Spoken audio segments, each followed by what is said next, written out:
Hi everyone, welcome back to another episode of Antichrist Analysed, and today we're looking at the evidence or the suggestions that the Antichrist is hidden or mentioned within the Psalms. The one Psalm in particular is Psalm 10.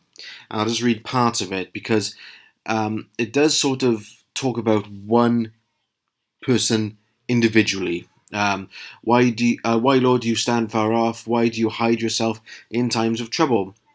In this arrogance, the wicked man hunts down the weak. And then it goes on then to talk about all the things he does in its single, plural use of language. His ways are always prosperous. He says to himself, his mouth is full of lies and threats. He lies in wait near villages.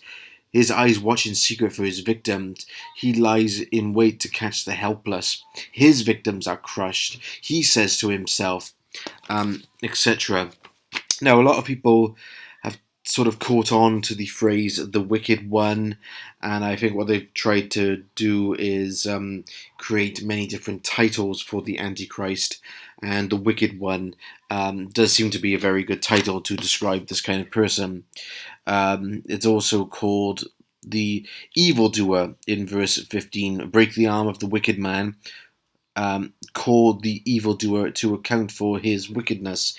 So you could understand why people may see the Antichrist in this section. I mean, what the wicked man does would sort of fulfill the criteria of what the Antichrist is going to do. However, I think we have to keep in mind a couple of things. I mean, number one, presumably this psalm is by David because a lot of people connect Psalm 9 and 10 together, and we know that Psalm 9 is a psalm of David.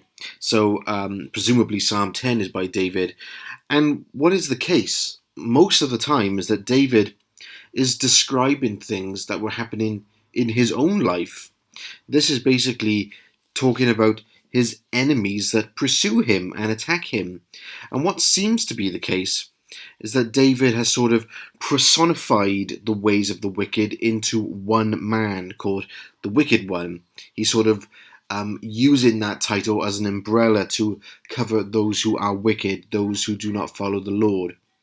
But then you may say to me, yes, but we cannot get away from this one person language, the Wicked One. Well, look what it says in verse 18, the last verse of the psalm. Defending the fatherless and the oppressed, so that mere earthly mortals will never again strike terror. So there we see that he's talking about more than one individual, earthly mortals. And so I really believe David is just simply talking about those who are wicked, those who love to follow lies and evil rather than the ways of God. So I don't think this psalm has anything to do with the Antichrist. And also, from a general principle point of view, people always seem to assert the Antichrist beginning with the book of Daniel.